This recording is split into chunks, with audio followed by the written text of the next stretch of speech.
नमस्कार, economy today के आपके इस खास शो में आप सभी का स्वागत है। बात करते हैं डोमेस्टिक मार्केट्स को लेकर, जहां आज संकेत अच्छे हैं। यह हफ्ता हम मान सकते हैं करेक्शन के साथ रिकवरी वाला रहा। आज निफ्टी की जो वीकली एक्सपायरी वो है, एमपीसी की जो बैठक है उसका आज दूसरा दिन है। देखना यह भी होगा कि क्या ये रिकवरी जारी रहती है या नहीं। लेकिन जो ग्लोबल मार्केट्स है वहां पर अच्छी तेजी है। कल हमने देखा कि अमेरिका में डाउ जोन्स, नैस्डैक और एसएनपी में नए रिकॉर्ड्स बनते हुए नजर आए। हालांकि गिफ्ट निफ्टी थोड़ा गिरकर कारोबार करता हुआ नजर आया। डाउ फ्यूचर्स सपाट था। तो इन तमाम खबरों पर रहेगी हमारी नजर। लेकिन सबसे पहले आपके आर्थिक सफर की शुरुआत करते हैं इस वक्त की प्रमुख आर्थिक टॉपलाइंस के साथ।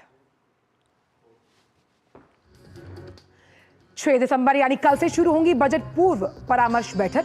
दिग्गज अर्थशास्त्रियों को वित्त मंत्री साहिबा का बुलावा और इन बैठकों में सरकार अलग अलग उद्योग संगठनों से मिलकर बजट को लेकर जानेगी उनकी राय।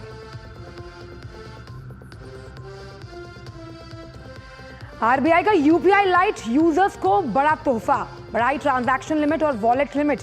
फैसले के बाद ऑफलाइन डिजिटल लेन देन बढ़ने की उम्मीद। ऊंचा शुल्क लगाने की ट्रंप की घोषणा से भारत के लिए पैदा होंगे अवसर। नीति आयोग का ऐलान, 2024 की पहली छमाही में भारत के व्यापार में हुई बढ़ोतरी। और आज बढ़त के साथ खुले भारतीय शेयर बाजार। शुरुआती कारोबार में सेंसेक्स 153 अंकों की बढ़त के साथ 81,000 के पार, वहीं निफ्टी 24,500 के लेवल्स पर ट्रेड करता हुआ। इन तमाम बड़ी आर्थिक खबरों पर रहेगी हमारी नजर।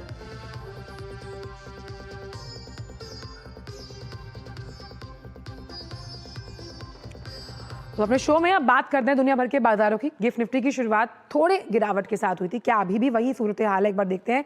नहीं, गिफ्ट निफ्टी उभरता हुआ 24,578 का लेवल, 33 अंकों की बढ़त। और सेंसेक्स का ओपनिंग काउंटर 81,000 के पार था। लेकिन अभी क्या सूरत हाल है? 81,109, 152 अंकों की बढ़त। और निफ्टी भी कदम ताल मिलाता हुआ सेंसेक्स के साथ 24,000 से आसपास का लेवल था, वहां पर भी बढ़त देखी जा सकती है। एक बार डालते ग्राफिक्स को बोलते हैं कि भाई निफ्टी का ओपनिंग काउंटर दिखाएं, 24,500 का लेवल, 33 अंकों की बढ़त। कौन से वो स्टॉक्स जो बाजार में इस बढ़त में अपना योगदान दे रहे हैं? टॉप गेनर्स पर एक नजर डालते हैं कि चार्ट को लीड कौन कर रहा है। इन्फोसिस कर रहा है चार्ट को lead. Ultra cement, TCS, Apollo hospitals और रिलायंस बाजार में मजबूती के साथ बने हुए हैं। आईटी स्टॉक्स में हम देख सकते हैं कि लगातार खबरों के दम पर एक्शन है। लेकिन कहां पर एक रिकवरी और करेक्शन देखा जा रहा है, यानी कि लूजर्स पैक पर भी डालते हैं नजर कि लूजर्स पैक को लीड कौन कर रहा है। पावर ग्रिड, एनटीपीसी, दो बड़े काउंटर्स। जब हम बात करते हैं पावर सेक्टर की, Nestle India, ONGC, Shriram finance, यहाँ पर आधे फीसद की गिरावट के साथ ये तमाम काउंटर्स कारोबार करते हुए नजर आ रहे हैं। तो खबरों के दम पर इन तमाम स्टॉक्स में एक्शन है। वीकली एक्सपायरी का आज थर्सडे का दिन है, तो इन तमाम स्टॉक्स पर भी रहेगी नजर। लेकिन अब नजर को थोड़ा शिफ्ट करते हैं, और शिफ्ट जो ये है वो है आज के फोकस की तरफ।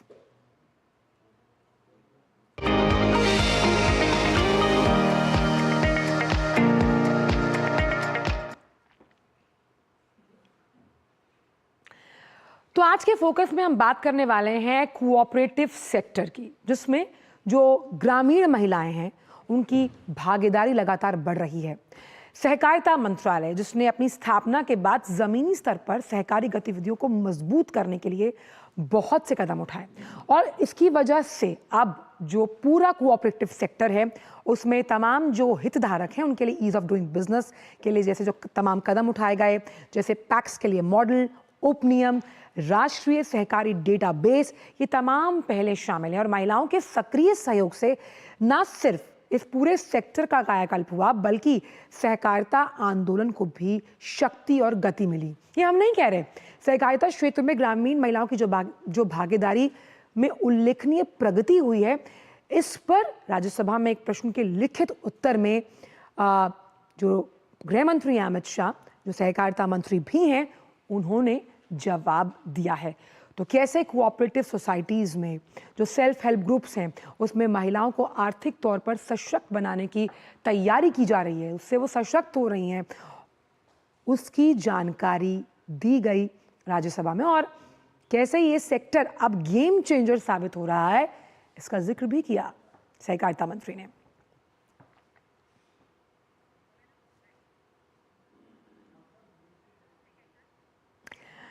तो लब्बो लुबाब समझाएंगे आपको कि ये जो पूरा सेक्टर है जिसे हम सहकारिता कहते हैं, कोऑपरेटिव कहते हैं, आखिर ये कैसे आगे बढ़ रहा है।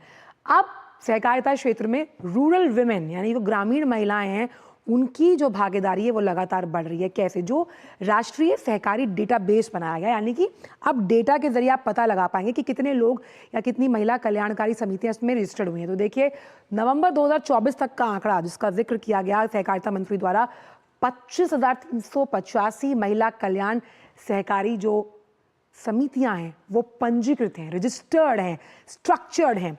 देश में 1 लाख से भी ज्यादा जो डेयरी की जब हम बात करते हैं, आप समझ रहे हैं ना, श्वेत क्रांति, दुग्ध क्रांति, उसमें जो डेयरी की सहकारी समितियां हैं उसमें जो ग्रामीण महिलाओं की संख्या है आप उसमें देख रहे हैं कि ये 1 लाख को क्रॉस कर रही है। सहकारी समितियों में कैसे महिलाओं की भागीदारी को बढ़ावा दिया गया और इसी के लिए सरकार लगातार प्रयासरत है, वो भी आपको समझाते हैं।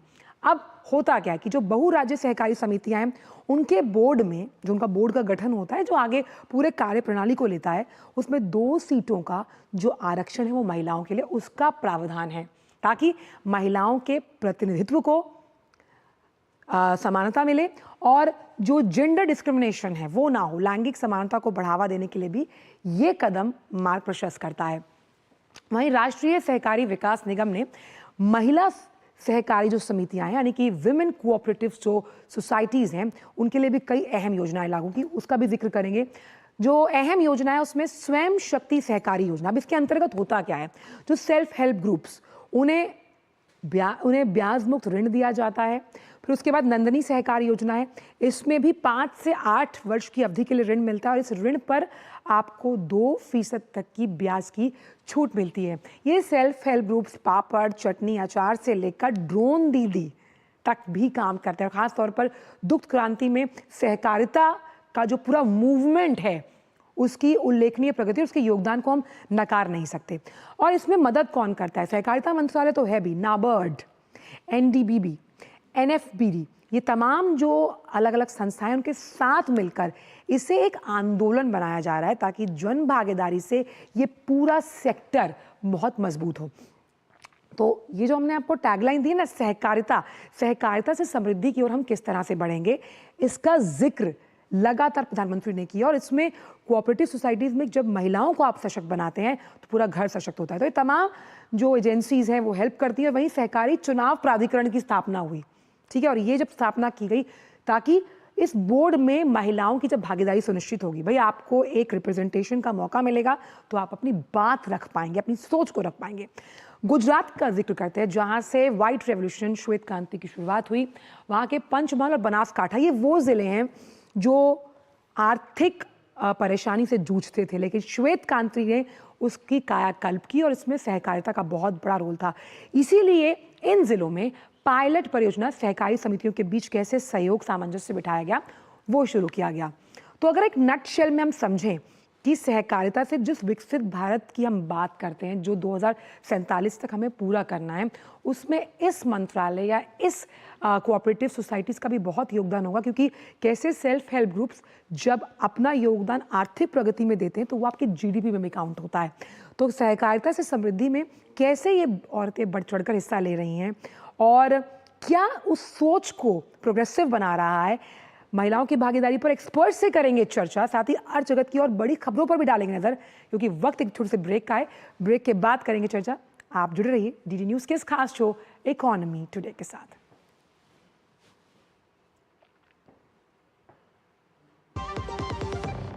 एक ऐसा तबका जो रिटायरमेंट के बारे में आज भी बिल्कुल नहीं सोचता वो है औरतें। औरतें कमा के भी वल्नरेबल हैं। सो एनपीएस एक इक्वालिटी ला रहा है, हम सब एक बराबर प्लेटफॉर्म पे हैं। अपने बेहतर कल को सुनिश्चित करने के लिए एनपीएस जरूरी है। सुनो, एक अच्छी इंश्योरेंस पॉलिसी एआई से पूछते हैं। एक ऐसी पॉलिसी जिसमें प्रीमियम पेमेंट हो लिमिटेड पर इनकम आती रहे लाइफ टाइम। LIC का जीवन उत्सव। एक ऐसी पॉलिसी जो दे होल लाइफ इंश्योरेंस कवर भी। LIC का जीवन उत्सव। वाओ, चलो तो LIC की जीवन उत्सव पॉलिसी ही लेते हैं। मैं भी तुमसे यही कह रही थी, LIC का जीवन उत्सव। लाइफ टाइम सेलिब्रेशन मनाइए LIC के जीवन उत्सव के साथ। फ्यूचर सेट है। MDH का किचन किंग किचन में हो तो हम सब कुछ बना सकते हैं। बैंगन का भरता, आलू गोभी, भिंडी मसाला और भी बहुत कुछ।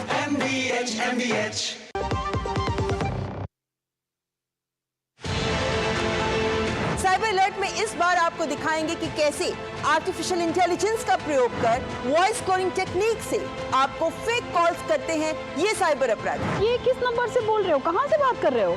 मामा प्लीज जल्दी से 50,000 रुपए इस नंबर पर भेज दो। मेरा फोन काम नहीं कर रहा है, क्लाइंट को मुझे अर्जेंट पेमेंट करनी है, अशोक नहीं है, तुम ही जल्दी से 2 लाख रुपए इस नंबर पे भेज दो। दीदी हॉस्पिटल में हूँ, जरा जल्दी से 50-60 हजार रुपए इस नंबर पर भेज दो। छोटी सी ट्रिक बतानी है कि यदि आपको किसी के नंबर से कॉल आ जाए उसको कॉल बैक करें और यदि वो कॉल नहीं उठ रहा है तो समझ जाए कुछ गड़बड़ है। दिन भर की भाग दौड़ में जब छूट जाएं जरूरी खबरें, जब आप हो जल्दी में और जाननी हो हर खबर, जब फटाफट अंदाज में देखनी हो आपको तेज खबर, जब केवल आधे घंटे में जानना हो देश दुनिया का हाल, तब देखिए खबरों का हाई स्पीड शो एक्सप्रेस 100। तो इकोनॉमी टुडे में एक बार फिर से आपका स्वागत है। और सहकारिता से समृद्धि की ओर जब हम बढ़ रहे हैं और महिलाओं के योगदान पर चर्चा कर रहे हैं, इस पर ज़्यादा मंथन के लिए स्टूडियो में बेहद खास मेहमान हमारे साथ मौजूद हैं। एसपी सिंह साहब वरिष्ठ पत्रकार हैं। सिंह साहब बहुत बहुत स्वागत है आपका इस खास शो पर।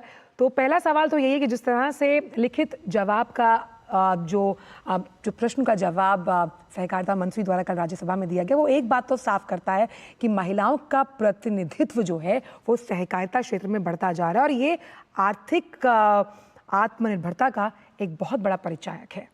देखिए, प्रधानमंत्री नरेंद्र मोदी जब इस पहली बार सरकार में आए तभी से उनको यह पता था कि सहकारिता की ताकत क्या है, क्योंकि उन्होंने अपने स्टेट्स में इस चीज़ को देख लिया था गुजरात में कि सहकारिता की ताकत कितनी है और कैसे गरीबी हटाई जा सकती है। और ख़ास तौर से महिलाओं को जो ख़ास तौर से भारत में ये एक बड़ा वर्ग है जो आमदनी का कोई स्रोत उनके पास नहीं होता था। ऐसे में सबसे पहले जो शुरू किया गया इस देश में सेल्फ हेल्प ग्रुप, जो स्वयं सहायता समूह था इस देश में महिलाओं का, उनकी संख्या आज की तारीख में 10 करोड़ के आसपास हो चुकी है, उनकी संख्या हो चुकी है। और ऐसे जो लगभग 9 लाख के अल्ले पल्ले इनकी संख्या है ग्रुप की, समूह की। और एक ग्रुप में 10 से 12 लोग 15 लोग मेंबर्स बन सकते हैं। महिलाओं की आमदनी को बढ़ाने के लिए जो ये प्रयास चल रहा था, इसको कैसे सहकारिता से जोड़ दिया जाए। प्रधानमंत्री जब दूसरी बार सत्ता में आए 2019 से में, तो उन्होंने 2021 में एक नया मंत्रालय का गठन किया, सहकारिता मंत्रालय। और इस मंत्रालय का कार्यभार जिसको सौंपा सबसे ताकतवर मंत्री कहे जाते हैं सेंट्रल गवर्नमेंट के श्री अमित शाह जी को। अमित शाह भी समझिए कि सहकारिता के निचले पायदान से चल के इस ऊंचाई तक आए थे। वो राजकोट और किसी जिला स्तर पर भी सक्रिय रहे जब मंत्री थे। बाद में उन्होंने इस पद को छोड़ा, सहकारिता से अलग हुए। लेकिन सहकारिता मंत्री के रूप में जो उन्होंने पहला काम किया, इस देश की जो पैक्स जिसको कहते हैं प्राइमरी एग्रीकल्चर क्रेडिट सोसाइटीज, ऐसी सोसाइटीज को कैसे, जो सबसे निचले पायदान के सबसे निचले हिस्से का इकाई होती है, उस इकाई को कैसे मजबूत किया जाए। उसकी समस्या ये थी कि वहाँ पे कानूनी सुधार की जरूरत थी। सबसे पहले उन्होंने मॉडल बायलाज बना के हर स्टेट्स को भेजा, क्योंकि सहकारिता का जो मंत्रालय है या विभाग है, ये राज्य का विषय होता है और राज्य ही अब उस पर कानून बना सकता है। सेंट्रल गवर्नमेंट उसको अपना कानून बना के लागू नहीं कर सकती। लेकिन इस तरह का कानून बनाया गया, राज्यों के साथ बिल बैठकर बात की गई और ऐसा कानून बनाया गया जो राज्यों के अनुकूल हो। देखिए, उसकी इतनी लोकप्रियता थी कि लोकप्रिय होने का उस मॉडल बायलाज का कि सभी स्टेट ने उसको हाथों हाथ लिया और लागू कर दिया। फायदा उससे क्या हुआ कि महिलाओं की हिस्सेदारी मैक्सिमम पैक्स में बहुत कम हुआ करती थी, जो 1 पॉइंट से भी कम, मतलब 0.1% से भी कम। और इस बायलाज के लागू होने के बाद उन्होंने कहा कि कम से कम 2, हर पैक्स में 2 महिलाओं का होना अनिवार्य बनाया।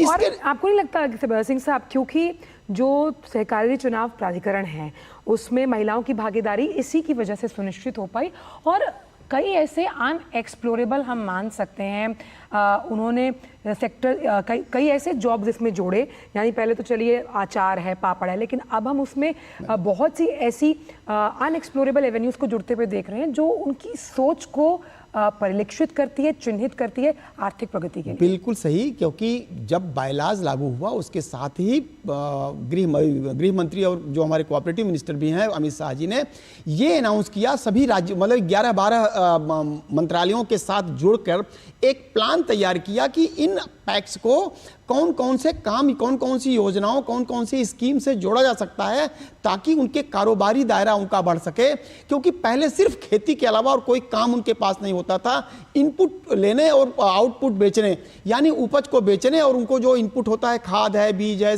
कीटनाशक है, इन सबको कोऑपरेटिव के थ्रू खरीदना, इन लोन के अलावा और कोई काम नहीं था कोऑपरेटिव का। उन पैक्स को उन्होंने उनके हाथ में काम दिया।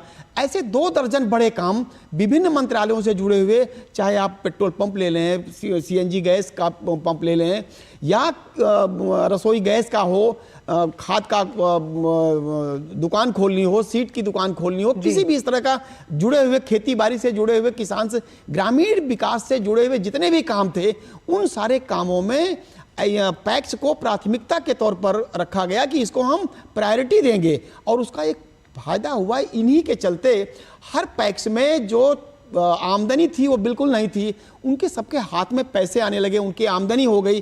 अब समझिए एक पैक्स को अगर एक पेट्रोल पंप मिलता है, एक रसोई गैस की एजेंसी मिलती है और जन औषधि खोलने का केंद्र खोलने का मौका मिलता है, तो ऐसे कारोबार मिलने से लोगों के हाथ में काम आया और रोजगार मिला, बिल्कुल सोच बदली। और इसीलिए उन्होंने ये भी कहा कि भाई 4 वर्षों के अंदर, यानी आगे से 4 वर्षों का अगर अंतराल देखें तो 150 ऐसे जिले जहां सहकारी बैंक भी खोले जाएंगे। ये कितना बड़ा शिफ्ट आप मानते हैं? उसका पर्पज ये था कि देश के सभी जिलों में कम से कम एक कोऑपरेटिव बैंक की शाखा होनी चाहिए, एक कोऑपरेटिव बैंक होना चाहिए। उसका मकसद ये था कि जितने कोऑपरेटर्स हैं, जितने भी सहकारिता से जुड़े मेंबर्स हैं, उनके सबके खाते प्लस जितने पैक्स हैं उनके खाते, यानी जितना कारोबार हो, जितना टर्नओवर हो, थ्रू कोऑपरेटिव बैंक हो, यानी कोऑपरेटिव जो कोऑपरेटिव कहते हैं ना, कोऑपरेशन इन कोऑपरेटिव्स। और सहकारिता के माध्यम से ही सहकारिता का कैसे उद्धार होगा। और प्रधानमंत्री का ये सहकार से समृद्धि का जो संकल्प था, उस संकल्प के तहत इस कार्य को आगे बढ़ाया गया। और बैंक खोलने का पर्पज ये था कि जो पैसे का लेन देन हो, जो कारोबार हो, उस लेवल पर हो, यानी जो पैसा घर का पैसा घर में, गांव का पैसा गांव में, विभाग का पैसा विभाग का, सहकारिता का पैसा सहकारिता में, जो उससे हो लाभ वो सहकारी बैंकों को लाभ हो, सहकारी मेंबर्स को लाभ हो, यानी बैंकों को होने वाले लाभ उनके मेंबर्स को जाता है उसका पैसा। ऐसे ही पैक्स को जो फायदा होता है, जो कमाई होती है, आमदनी होती है, वो पैक्स कोई इस तरह का कोई कंपनी नहीं है, वो उसके जो मेंबर्स हैं वही उनका फायदा है। वो उनको फायदा भी दे रहा है, काम भी दे रहा है, उनके जेब में पैसे भी जा रहे हैं। जी। और साथ ही साथ सिंह साहब, आपको नहीं लगता कि जब आपके पास आर्थिक प्रगति को बदलने का मादा हो और आपको मालूम है कि आप इस सेल्फ हेल्प ग्रुप से जुड़कर या फिर सहकारिता का काम करके घर में पैसा लेकर आ रहे हैं, तो ये औरत की सोच को और प्रबल बनाता है, जिसमें वो इससे जुड़े हुए फैसले कि घर में क्या सब्जी बनेगी, उससे ऊपर वो किसको वोट देना चाहती है या उस सोच को कैसे परिभाषित करती है, इस पर भी असर डालता है। तो काफ़ी दूरगामी इसके और या दूरदर्शी हम मान सकते हैं सकारात्मक परिणाम। देखिए, इसके कई नतीजे हैं, कई आयाम, कई हिस्से के कंपोनेंट, इसको अलग अलग करके देखें तो आर्थिक सशक्तिकरण का तात्पर्य है कि वो सामाजिक तौर पर पहले तो मजबूत होगी, अपने घर में मजबूत होगी, अपने गांव में मजबूत होगी, अपने ब्लॉक में मजबूत होगी, अपने पंचायत में मजबूत होगी वो महिला, और वो महिला पॉलिटिकली भी मजबूत होगी। उसे पता है कि किस प्रतिनिधि को चुन के लाएंगे तो हमें कैसे हमारे गाँव का, हमारी सहकारिता का और हमारी महिलाओं का कैसे लाभ होगा। जो सेल्फ हेल्प ग्रुप था वो सबसे निचले हिस्से के, जिनके 10 रुपए के मेंबर से अगर ये सेल्फ हेल्प ग्रुप बनता है, स्वयं सहायता समूह महिलाओं का बनता है एक ग्रुप 10, 15, 20, 25, तो वो महिलाएं जो गांव के उद्यम हैं, छोटे छोटे उद्यम हैं, वो कैसे बेहतर कर सकती हैं, उनको लोन कैसे मिल सकता है, क्योंकि उनके हाथ में पैसा नहीं होता था। और जिसके हाथ में आज पैसा नहीं है वो कोई कहते हैं ना कि किसी मामले में कोई फैसला नहीं ले सकता, डिसीजन मेकिंग नहीं हो सकता। तो डिसीजन मेकिंग में क्या परिवार का कोई हिस्सा, कोई डिसीजन लेना हो, चाहे अपने पैक्स का कोई डिसीजन लेना हो, अपने गांव का लेना हो, आज यही स्थिति है कि आप देखेंगी कि ढेर सारे गांवों में अभी जो पंचायत के चुनाव जिन जिन राज्यों में हो रहे हैं या जिनमें हो गए हैं, उनमें देखेंगे कि पैक्स के चुने हुए जो अध्यक्ष, मेंबर, डायरेक्टर और ये चुन के आ रहे हैं, ज़्यादा से ज़्यादा महिला प्रतिनिधि चुन के आ रही हैं। जहाँ पर आरक्षण नहीं है महिलाओं के लिए, वहां से भी महिला प्रतिनिधि आ रही हैं। ये महिला सशक्तिकरण का सबसे बड़ा उदाहरण है। वो पॉलिटिकली मजबूत हो रही हैं, सशक्त हो रही हैं, आर्थिक रूप से मजबूत हुई हैं, सोशल रूप से मजबूत हो रही हैं। अब आपको यह सुनने को नहीं मिलता है कि प्रधानपति या सरपंच पति बैठे हुए हैं बैठक में।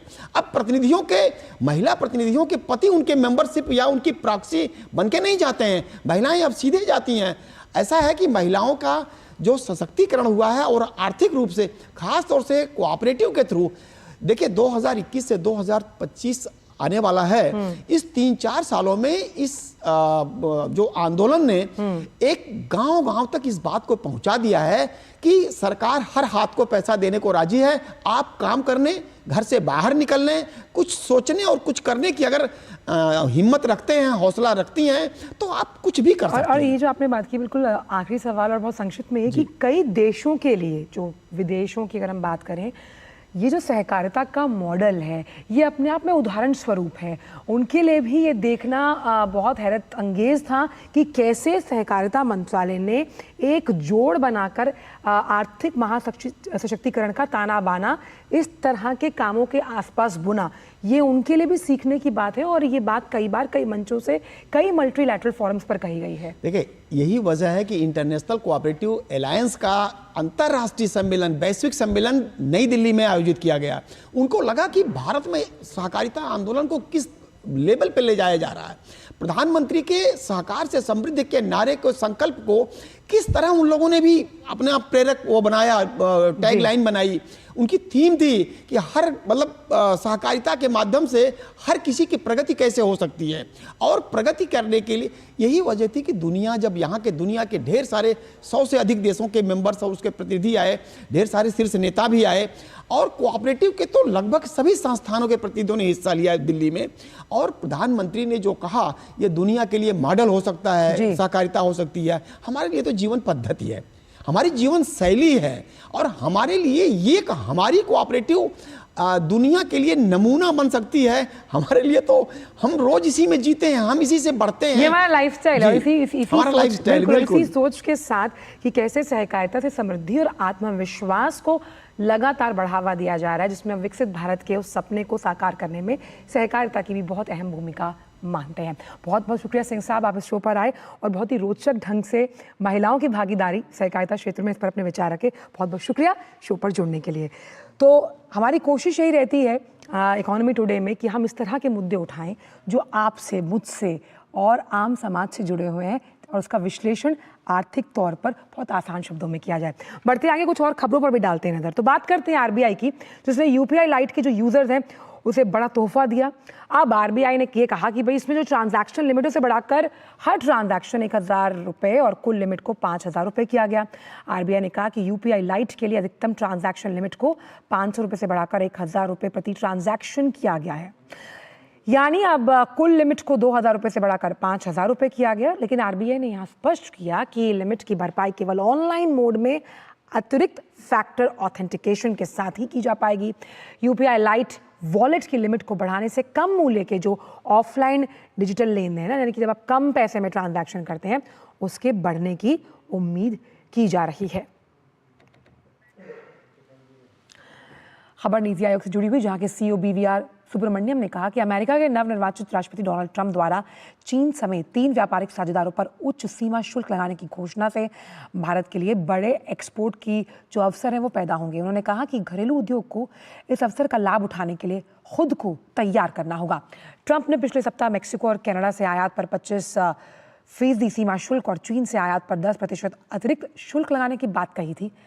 सुब्रमण्यम ने कहा कि इस कदम की वजह से अमेरिकी व्यापार में बड़ी रुकावटें आने वाली है और इसका फायदा बहुत स्तर पर भारत को उभरते हुए बाजार के रूप में मिलेगा।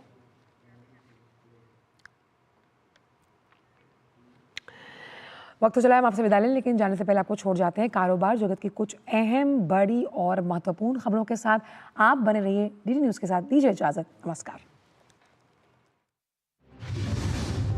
सरकार ने डाकघर नेटवर्क के माध्यम से निर्यात को बढ़ावा देने के लिए देश भर में 1013 डाकघर निर्यात केंद्र स्थापित किए हैं। ये डाकघर निर्यात केंद्र विदेशों के साथ ई-कॉमर्स की सुविधा प्रदान करते हैं। साथ ही कारीगरों, बुनकरों, शिल्पकारों और सूक्ष्म, लघु और मध्यम उद्यमों की पहुंच अंतर्राष्ट्रीय बाजारों तक सुनिश्चित करते हैं। ESIC को रियाद में अंतर्राष्ट्रीय सामाजिक सुरक्षा संघ के एशिया और प्रशांत क्षेत्र के लिए क्षेत्रीय सामाजिक सुरक्षा फोरम कार्यक्रम में 4 उत्कृष्टता प्रमाण पत्र मिले हैं। कर्मचारी राज्य बीमा निगम को उसके मोबाइल एप्लीकेशन और कार्यस्थल पर होने वाली दुर्घटना और बीमारी, सस्टेनेबल इन्वेस्टमेंट और सिस्टम रेजिलियंस के लिए ये प्रमाण पत्र दिए गए हैं। EPFO के निवेश कोष ने 5 वर्षों में ऐतिहासिक बढ़ोतरी दर्ज की है। आधिकारिक आंकड़ों के मुताबिक EPFO के निवेश कोष में कुल राशि पिछले 5 वर्षों में दोगुनी से अधिक होकर वित्त वर्ष 2023-24 में लगभग 25 लाख करोड़ रुपए हो गई है। देश की समुद्री निगरानी क्षमता को बढ़ाने के लिए अदानी डिफेंस एंड एरोस्पेस की ओर से भारतीय नौसेना को दूसरा दृष्टि 10 स्टारलाइनर निगरानी ड्रोन सौंपा गया है। ये विशेष ड्रोन एक उन्नत खुफिया निगरानी और ISR प्लेटफॉर्म है, जिसमें 36 घंटे तक गतिविधियां जारी रखने और 450 किलोग्राम पेलोड क्षमता है। पहले दृष्टि 10 ड्रोन को इस वर्ष की शुरुआत में भारतीय नौसेना को दिया गया था। गुजरात सरकार ने कर्मचारियों और पेंशन भोगियों के महंगाई भत्ते में 3% की बढ़ोतरी की है। राज्य सरकार ने कहा कि ये निर्णय 1 जुलाई 2024 से लागू माना जाएगा। सरकार के इस फैसले से 9 लाख से अधिक कर्मचारियों और पेंशन भोगियों को फायदा होगा। दुनिया की दिग्गज tech company Google Android phone में बैंक से संबंधित ऐप की सुरक्षा को ध्यान में रखते हुए नया फीचर लाई है। इसमें बैंकिंग ऐप उन ऐप की पहचान करेगा जो साल भर अपडेट नहीं हुए हैं। इस फीचर से फोन में किसी संवेदनशील ऐप की पहचान आसानी से की जा सकेगी। देश के 7 प्रमुख शहरों में कैलेंडर वर्ष 2024 के दौरान 3 लाख अपार्टमेंट्स की बिक्री की उम्मीद है। JLL इंडिया की रिपोर्ट के मुताबिक इन अपार्टमेंट्स का मूल्य करीब 5 लाख करोड़ रुपए होगा। रिपोर्ट के मुताबिक इस वर्ष जनवरी से सितंबर के दौरान 7 प्रमुख शहरों में लगभग 2.5 लाख अपार्टमेंट्स बेचे जा चुके हैं।